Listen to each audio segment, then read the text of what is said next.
Hello everyone, सेवा र सेवा सम्पूर्णमा आज पनि फेरि उपस्थित भइसकेको छु न्यू डे न्यू ब्लग लिएर अन्तिम समय हेरेर साथ दिनु होला। अनि अहिले हामी चाहिँ कहाँ गएको भन्ने कुराहरू तपाईहरुलाई देखाउने नै छु। हामी चाहिँ माटो खन्नु गएको देख्न सक्नुहुन्छ। अनि यहाँ चाहिँ मेरो साथीहरू छन्, एकजना दुईजना तीनजना। अनि हामीले चाहिँ माटो खन्नु जाने भनेर हिजो नै सल्लाह गरेको थियौँ। अनि त्यही भएर हामी चाहिँ खाजा साजा खाइवरी लाग्यो है साथीहरू। अनि म सबैभन्दा लास्टमा हिँडिरहेको छु डोको बोकेर। मैले चाहिँ डोको बोकेको छु। यहाँ डोकोमा चाहिँ के सामानहरू छ। अनि यहाँ अगाडि हिँड्नेहरू चाहिँ नि खाली हिँडिरहेछन्, सबै भारी मलाई बोकेर खाली हिँडिरहेछन्। मतलब उनीहरूको बुढा दिक बोकेर। अनि अरू खन्ने सामानहरू चाहिँ मैले बोकेर हिँडिरहेको छु, देख्न सक्नुहुन्छ। पहिले हामी स्कुल जाने बाटो जस्तो भइसक्यो त। अनि हामी आएको छु तलबाट अलिअलि देखिने रहेछ। कस्तो हिँड्नै नसकेको, सबैले मलाई छोडिसक्यो। आजको वेदर देख्न सक्नुहुन्छ साथीहरू। आजको वेदर जस्तो छ, घाम लागेकै छैन, त्यही भएर राम्रो छ। घाम लागेको छैन। हामी चाहिँ तलबाट आएको देख्न सक्नुहुन्छ हाम्रो घरहरू। अब हामी चाहिँ माटो खन्ने ठाउँमा पुग्न आँटेको। तपाईँलाई म पुगेपछि भेट्छु है त साथीहरू। मेरो साथीहरूले मलाई छोडेर गइसकिसक्यो। हामी चाहिँ माटो खन्ने ठाउँमा पुग्यौँ। माटो खन्ने ठाउँ चाहिँ यस्तो छ, जङ्गल यो सबै हाम्रो। तर यहाँ पहिले खेती गर्थ्यो, अहिले खेती गर्ने छोडेर माटो खन्ने खाडल बनेको छ पुरै। अनि कहाँ राम्रो माटो पाउँछ भनेर खोज्दैछु।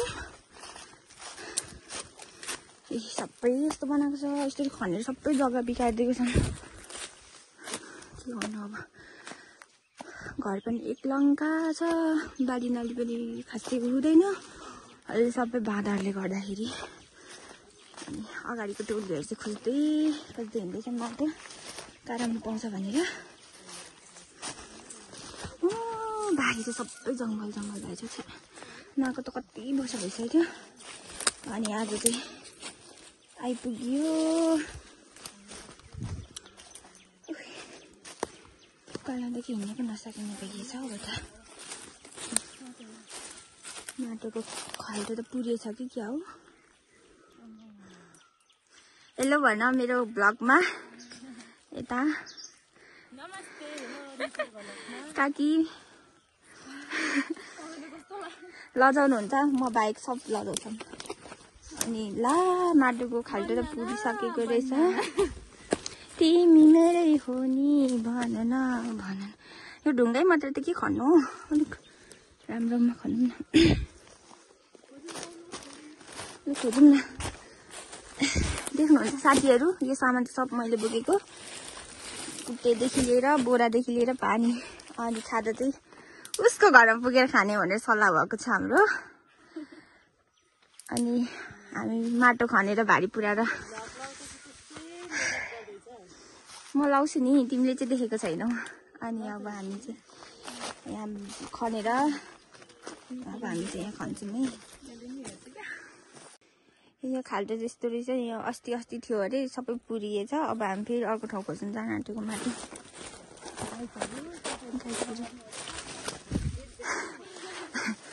अब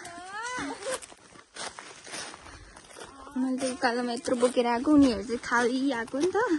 खोजा लु। अनि यस्तो बिरक्त चल्दा भएको छ। गाउँहरू पनि सबै यसै जङ्गल भएर यता माथि पहिले कति धेरै मकै कोदोहरू फल्थ्यो। अहिले त सब जङ्गलका जङ्गल। गाउँ छोड्ने मान्छेहरू धेरै भयो, त्यही भएर यस्तो भएको होला जस्तो लाग्छ मलाई त।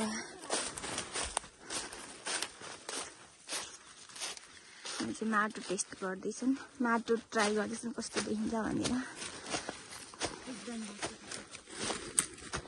राम्रो छ, हेर्दा त रातो देखिन्छ।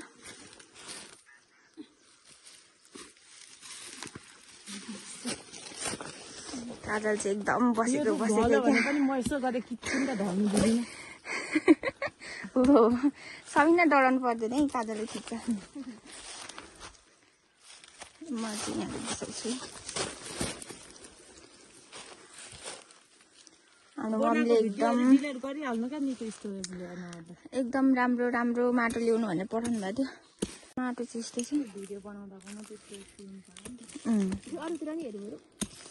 यी त सबै बालुवा छ। यो त हाम्रो मम्मीले मन पराउँदैन, रातै छैन। अस्ति काम गर्दाखेरिको हात अहिले यस्तो भएको छ गाइजहरू। लजाको होइन हौ, किन लाज किन बाबा। खाल्टो त सबै खनिसक्यो। बलौटे माटो राम्रो हुँदैन। सेतो हात भएर हुन्छ नि, हाम्रो जस्तो कालो हातमा बोतो भने फेरि। अनि त हाम्रो काकीले पनि भ्लग बनाउनु हुँदैछ। अनि हामीले अब माटो भेटाएकै छैनौँ क्या। खाल्टो चाहिँ सबैतिर खनेको छ, तर राम्रो माटो चाहिँ कतै पनि छैन। म पनि यहाँ बिसाएर खोज्नु पर्यो। बिरक्तै चल्छ म त बारीहरू कि बाजेको देख्दाखेरि। तर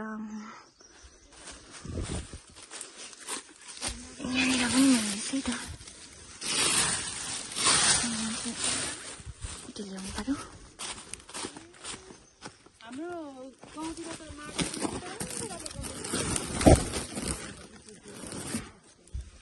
कुटी देख्न सक्नुहुन्छ।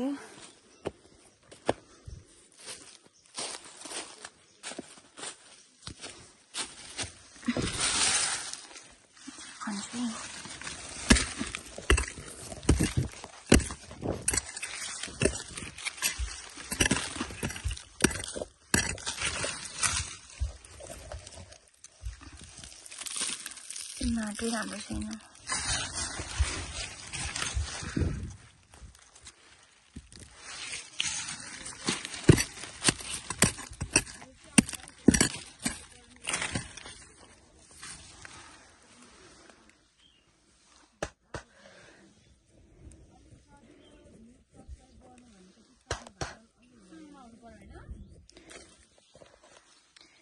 माटो चाहिँ यस्तो भयो।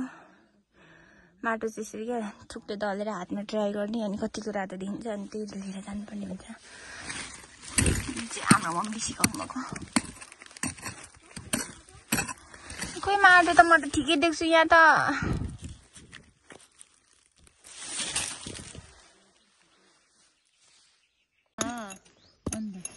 कहिले बडा पैसा कमाइरहेछ, कहिले क्यामेराम्यान काम गरिरहेछ।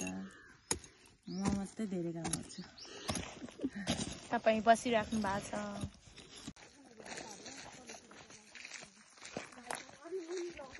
सबै बाटो लागे। खोइ गरौँ भारी भए पनि एकचोटि फर्केर हेरिदिउँ न त। हेलो साथीहरू, चाहिँ मेरो बारी रहेको छ भने यहाँ चाहिँ काकीको बारी। सबिनाको बारी चाहिँ पर भित्तामा छ। सबिनाको बारी चाहिँ त्यहाँनिर छ। कस्तो राम्रो फुलेको के फुल, अनि यो बारदली हेर न कस्तो राम्रो छ। हेलो, फेरि पनि उपस्थित भइसकेको छौँ हामीले। खाजा खाएर खाजा पनि खाइयो, खाना पनि खाइसकियो। अनि हामी चाहिँ यता माथि खायौँ खाजा। तल पुग्नु पर्ने, अब एकछिनमा जान्छौँ।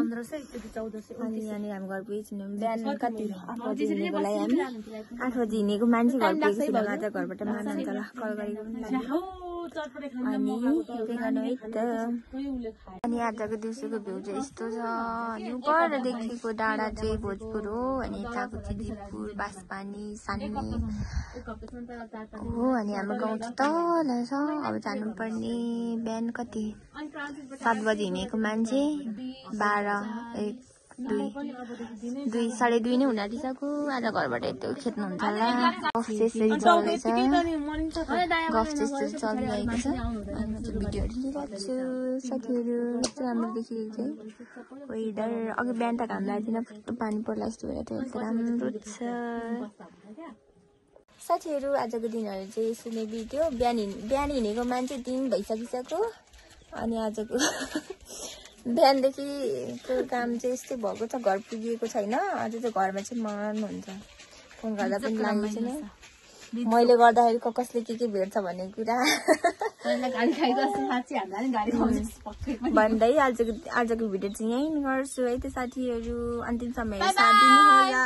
By bye. Thank you for watching.